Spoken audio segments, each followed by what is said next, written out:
Assalamualaikum everyone, this is Ayesha from CxO Global Forum, a knowledge sharing platform for all the C levels across Pakistan and around the globe. Every time we have some very interesting guests with us today as well. We have Ma'am Mina Salman with us, who is the founder of Bagallery. Assalamualaikum ma'am, how are you? Walaikum salam. Thank you so much for having me on your platform. It's a pleasure.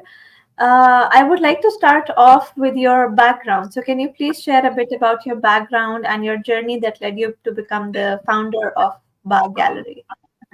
Actually, just to give you a little bit of like information, I did my bachelor's in computer science from Institute of Business Management, and it was I think way back. I think it was around 2003, 4. May I completed, and then I went for master's in business administration because I was good in computer science, but I wanted to understand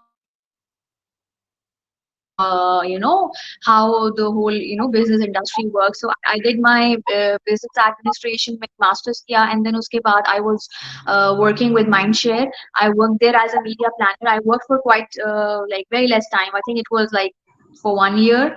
I think it was, and then I got married, and then I just took a break from because I changed my country. So I moved from Pakistan to Saudi Arabia. So when I was, I had my baby also around that time. So it was difficult to going back to work. So it was around 2017 when I came back, and then I wanted to do something of my own because obviously I had this career gap on my CV. Uski wajah se it was difficult to go back into this corporate industry because I think corporate industry is very very ruthless, especially when you have your gaps on your CV. So then I came up with this idea because e-commerce industry was gradually, it was picking up pace, and I wanted to understand how this industry works, although I did not have much idea about it, how this whole thing works. And then I just founded Bag Gallery, and initially I was very much focused towards selling very very luxury products. And then we just hired a team. Then my husband was helping me a bit with financial, so we came up with the team, and we had a very small team and a very small office set up, and absolutely no warehouse. The first warehouse was at my home only, and then the other one was only in the office. So that's how we gradually picked up. And then I think e-commerce industry, the horizon is so huge. You actually start by selling one product, but you end up seeing success entire different genre of products. For us, we started with fashion, but then we saw a lot of success in beauty products. So I think that's how you understand, you learn while you are playing the game of being an entrepreneur. Right. So, what inspired you to start or lead this company? Actually, starting, obviously, leading, when you start something, you do not have any other option. You have to lead it by hook or by crook, because when you start something, it's your own baby, and you have to invest in it. You have to bootstrap it. You have to find the team members who are going to handle different other areas. So the inspiration, definitely, I had a kind of a knack when it comes to the fashion industry. I always wanted to do something in fashion and beauty, because a lot of people think that fashion and beauty are very very different, two different areas.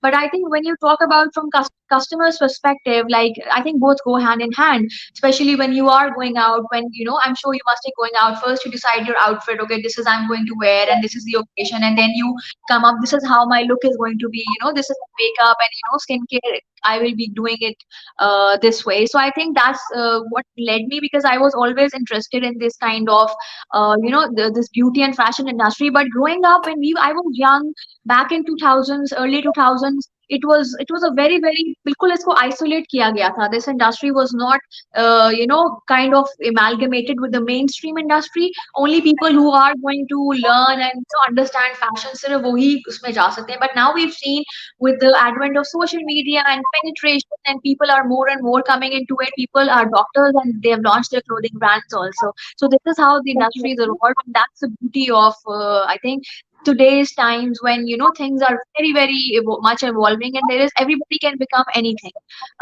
So whatever you want to do, you can do it. Right. So, ma'am, what are the core values or the guiding principles that drive you and your company? Actually, I think जब भी अगर if you're doing anything in life, you're starting a small enterprise, or you are a part of a very very big industry or organization, the first thing that I want to focus on is my first core value is you have to be authentic, and Right. being true to yourself. Whatever Okay. you are passionate about it and how you see it should reflect in your work also, and that comes through transparency. So these are the basic rules that we always stuck by, especially when you are selling products, products and fashion products, and had like a bit of a very big imported portfolio also. So these were the values we were standing by, and we still stand by these values, that you have to be authentic and you have to be very very transparent with your customers. I think that's how customers can connect with you and understand you, that there is a human person or a team of humans who are running behind this brand or an enterprise. So, can you please describe a typical day in your role as the founder of this company? So actually, I work like remote because I'm based in UAE and my whole team is based in Pakistan.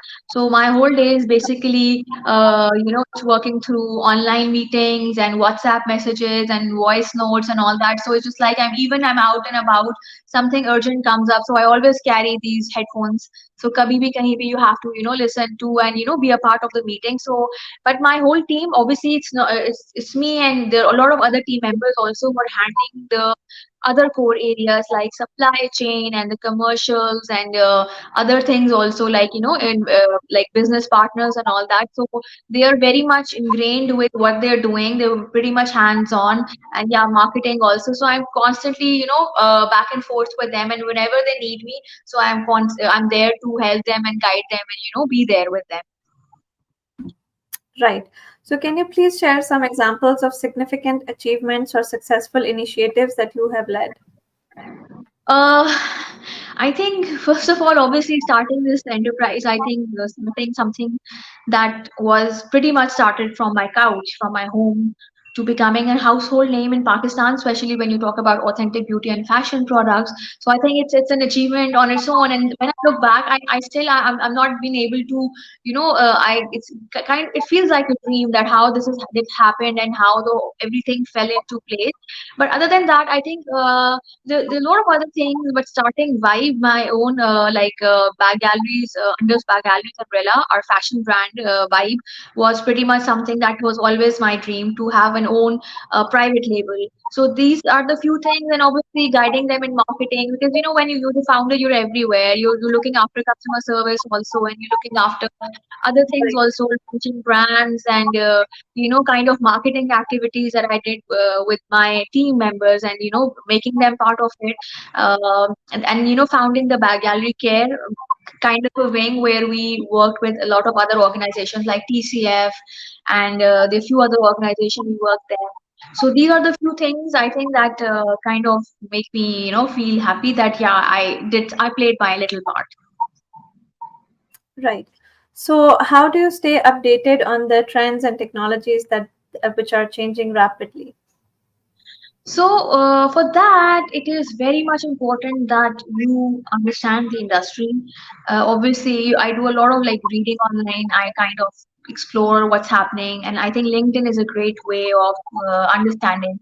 And then the whole world is actually, with the help of social media, is less like smaller than a global village, where you can understand, what is happening in Italy or what is happening in India. So I just keep myself abreast of all the knowledge. And then when you talk about trends and everything, I'm an influencer also. So I love learning about social media trends and what's happening, because I have to keep my game on point also. So I keep on learning what's happening, what's trending, because we are the millennials, but nowadays Gen Zs are the ones who set the trends, and we have no other option. We just have to follow the trends. So I keep telling my team, okay, this is happening, especially on Instagram. It's so, and TikTok, it's so rapid. It's so like so many things are happening now. This song is coming up now, this trend is coming up, and all the other brands are doing it also. So we just go hand in hand so that our brand still appeals to the younger generation.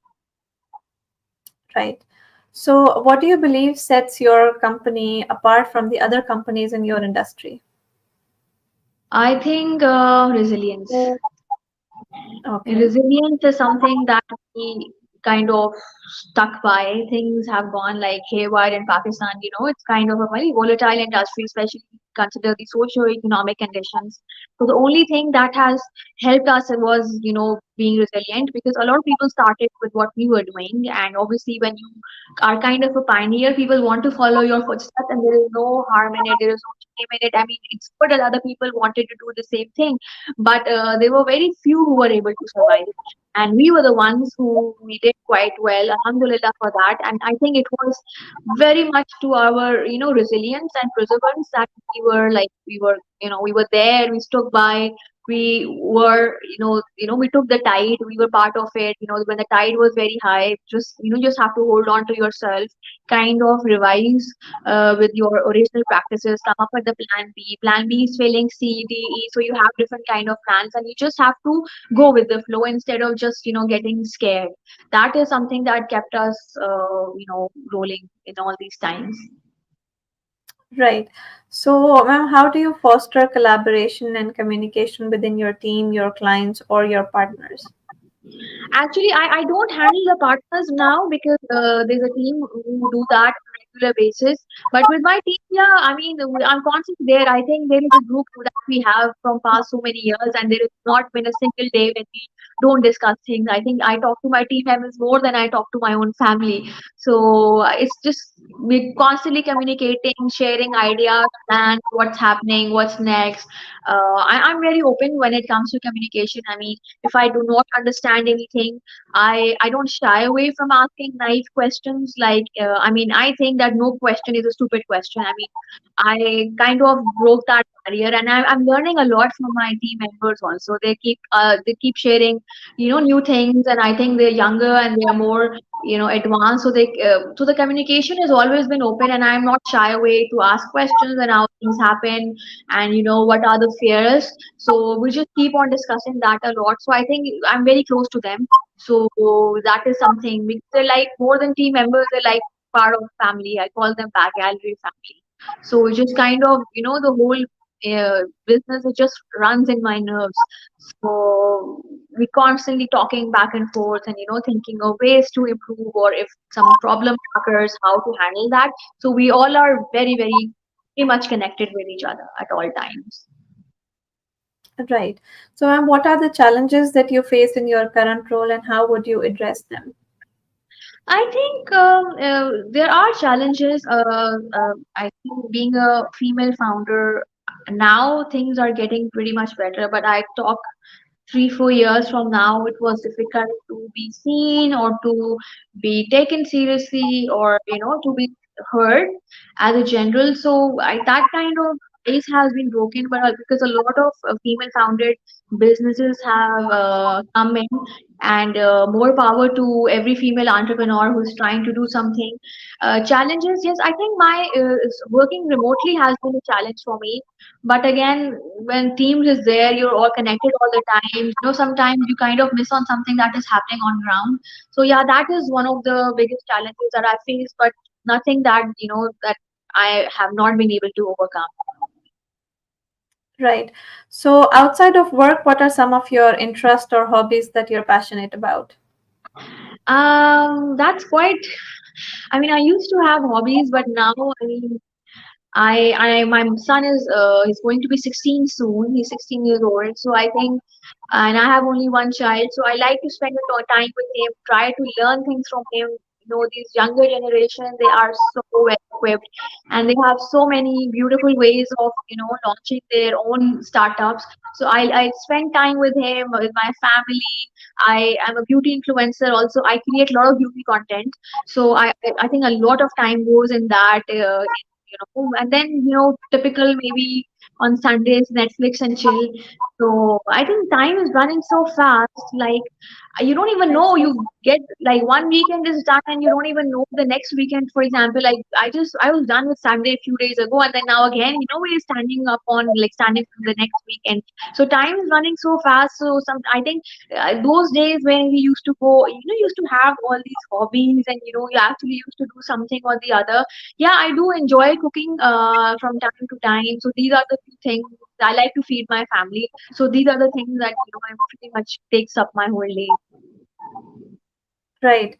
So, ma'am, what would be that one advice that you would want to give to somebody who would aspire a career in fashion or and beauty, or I would say overall as well? I think for anyone who's young and who wants to do something, first don't be scared. I mean, there's a plenty of space for everyone to grow. So other thing, don't doubt yourself, because the moment when you doubt yourself, things start going wrong. And the third one is to read the industry, to study the industry, to sit with people who have already been able to achieve something. So that is, and taking their guidance and their knowledge and their learnings can definitely help you. And then last thing is passion. You have to be very very passionate about it, because a lot of people, I think, they romanticize a lot about entrepreneurship. Trust me, there is a lot of blood shedding, and there is a lot of tears, and a lot of days when you are, you feel completely lost and demotivated. So if you want to do something, you have to have that kind of courage, that there are going to be things when everything is going to go wrong and not in your favor. So there is nothing to fantasize or romanticize about this industry. This industry is very very harsh, and it's going to give you a tough time. So just brace yourself to face all the hard times ahead. Right. So, ma'am, finally, how do you see the future of your company evolving, and what role do you envision yourself playing at this evolution? So, I mean, the role is like, first of all, I think the industry, the e-commerce industry is growing, and it's going to continue to grow. Why? Because due to increase in mobile penetration and cell phone penetration and internet penetration, is just going to be grow more and more. And a lot of people are going to come on social media, and I see my parents of my age, like parents and all these people, like who are a bit in their late 60s and 70s, they're also coming towards social media. I think if you remember, aaj se kuch saal pehle, we used to get newspapers delivered at our homes, and we used to buy magazines and subscriptions of magazines. Just say we used to learn about different things, and but everything is online, and everything is, like, for example, Kindle. Like, my son does all his maths on his laptop. I still cannot understand how you can do mathematics on his laptop, but he does it, and he kinds of nails it. So इसकी वजह से e-commerce industry is going to grow, more and more, because especially beauty and fashion, like, people don't, especially this younger generation, they don't like to go out and roam in the malls. They want to do shopping and अपने आराम से अपनी privacy में, where nobody is bothering you, or where no salesperson is hovering over your head. So and आराम से आपने order place किया, and then you're done and dusted. You don't have to drive and all that. So ये चीजें, this is going to pattern तो है, लेकिन ये kind of habit बन जाएगी लोगों की. So इसकी वजह से fashion and e-commerce industry is gonna grow, and Bagallery, obviously, as industry is gonna grow, we are focusing a lot on sustainability and profitability. Instead of just scaling the business 3 or 4x magnitude, what we're focusing on is, making the business so profitable and sustainable that it can just, fuel itself on its own and just survive and thrive. And that's how the businesses are going to be in the next few years, who are able to thrive on their own. Right. Done with this short interaction here, man. Thank you so much for the time that you've pulled out for this discussion. I hope that the viewers who would be watching us would be able to learn something out of it. Once again, thank you so much for your time. Thank you so much. Take care. Take care. I can leave. Yes, you can. Alright, thank you so much. Bye bye. See you.